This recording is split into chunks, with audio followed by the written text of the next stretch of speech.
కాణిపాక వరసిద్ధి వినాయకస్వామి వార్షిక బ్రహ్మోత్సవాలను విజయవంతంగా నిర్వహించేందుకు అన్ని శాఖల అధికారులు సమన్వయంతో పనిచేయాలని జిల్లా కలెక్టర్ సుమిత్ కుమార్ ఆదేశించారు. సెప్టెంబర్ 14 నుంచి అక్టోబర్ 10 వరకు జరిగే బ్రహ్మోత్సవాల ఏర్పాట్లపై కాణిపాకం ఆలయ ఈవో కార్యాలయంలో అధికారులతో సమన్వయ సమావేశం నిర్వహించారు. భక్తులకు ఎలాంటి ఇబ్బందులు లేకుండా సంతృప్తికర దర్శనం కల్పించాలని కలెక్టర్ సూచించారు. ఆలయ పరిసరాల్లో విద్యుత్, పారిశుధ్యం, తాగునీరు, వైద్య సదుపాయాలు, మొబైల్ టాయిలెట్లు ఏర్పాటు చేయాలని ఆదేశించారు. ఆర్డీఓ, డీఎస్పీ, ఈవో ఆధ్వర్యంలో కంట్రోల్ రూమ్ ఏర్పాటు చేయాలని తెలిపారు. బ్రహ్మోత్సవాల సందర్భంగా వైద్య శిబిరాలు, అంబులెన్సులు, వైద్య సిబ్బందిని 24 గంటలు అందుబాటులో ఉంచాలని సూచించారు. భక్తుల భద్రత కోసం త్వరలో 100 సీసీ కెమెరాలు ఏర్పాటు చేసేందుకు చర్యలు తీసుకుంటున్నట్లు తెలిపారు. కాణిపాకం ఆలయ బ్రహ్మోత్సవాలకు సంబంధించి ముందుగానే మనం ఒక రివ్యూ జరుపుకోవడం, గత అనుభవాన్ని దృష్టిలో పెట్టుకొని ఎలా నిర్వహించాలన్నటువంటి అంశాలపైన ముందస్తు ప్రణాళిక ఏర్పాటు చేసుకోవడం సర్వసాధారణంగా జరుగుతోంది. ఈ సమావేశంలో గౌరవ కలెక్టర్ గారితో ఇంతకు ముందే డిస్కస్ చేసే సమయంలో మనం మీ శాఖల నుంచి రొటీన్గా జరుగుతున్నటువంటి కార్యక్రమాలే కాకుండా ఇంప్రూవ్ చేయడానికి కూడా ఉన్నటువంటి అవకాశాలను కూడా మీరు ఈ సమావేశంలో కోట్ చేస్తే బాగుంటుంది అనేది మా నుంచి విన్నపం.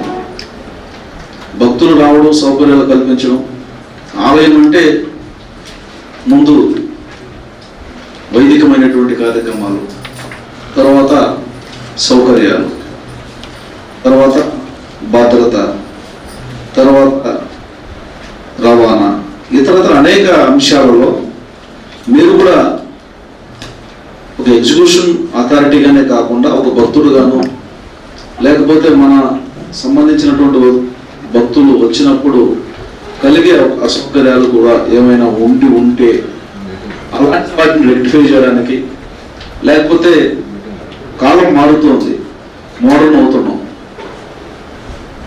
అప్డేట్ అవుతున్నాం, డిజిటలైజ్ అవుతున్నాం.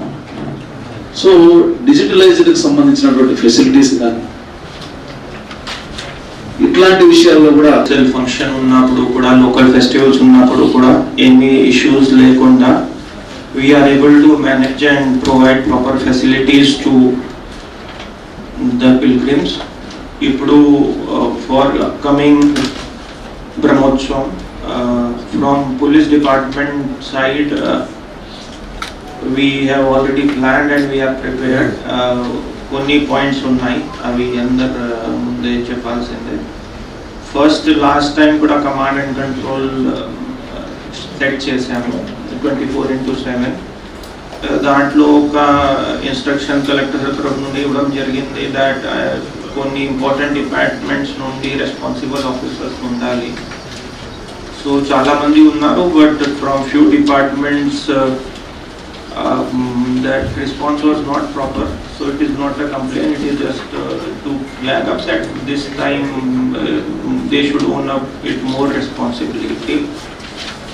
దెన్ ఆ టైంలో ఆ మిస్సింగ్ కేసెస్ ఇలాంటివి ఉంటే ఏమైనా ఎక్కువ పెండింగ్ అయిపోతుంది. సో ఆ parent children tagging system and దాంట్లో కూడా ఏమైనా లేటెస్ట్ ఉంటే we will use that, and for that we might require some financial support also. ఈ పోలీస్కి సపోర్ట్ చేయడానికి కమిటీ తరఫు నుండి ఏమైనా వాలంటీర్స్ ఉంటే అది కూడా మాకు ముందే ఇచ్చేస్తే, so will verify their antecedents also and ఒక 2-3 బ్రీఫింగ్ చేసుకొని జాయింట్ డ్రిల్స్ చేసుకొని వాళ్ళకి అర్థమయ్యేలాగే what are their duties, what are their limitations, అది కూడా మేము చూస్తాము.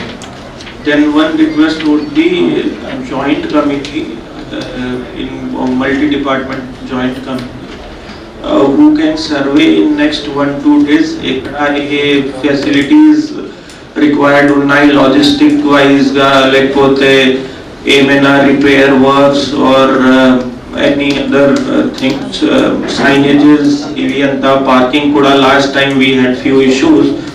So one joint committee can work on it, and then if same joint committee can be used for certification of any temporary structures or new electric works or any other thing, so that if anything is not certified, it is flagged up in time and we can ensure the quality. The line department నుంచి అందరూ basically control room లో present అవ్వాలి. Last time కొన్ని department క్యాజువల్గా తీసుకున్నారు, ఈసారి కూడా క్యాజువల్గా తీసుకుంటే బాగుంటుంది. And if any incident happen and మీ డిపార్ట్మెంట్ వాళ్ళు ప్రెజెంట్ కాకపోతే ఖచ్చితంగా హెచ్ఓడి మీద డైరెక్ట్ యాక్షన్ ఉంటుంది. So SCRWS, district panchayat officer, APSPDCL, Panchayati Raj, R&B, DMHO, DCH, endowment. Suppose if you think that action should not be taken against HOD, then మీరు మీ ensure చేయాలి. And ఆ details మీరు నెక్స్ట్ ఇప్పుడు మీకు షెడ్యూల్ కమ్యూనికేట్ చేయడం జరుగుతుంది. సో ఆర్డీఓ గారికి మీరు బేసిక్గా డీటెయిల్స్ మీరు ఇవ్వాలి.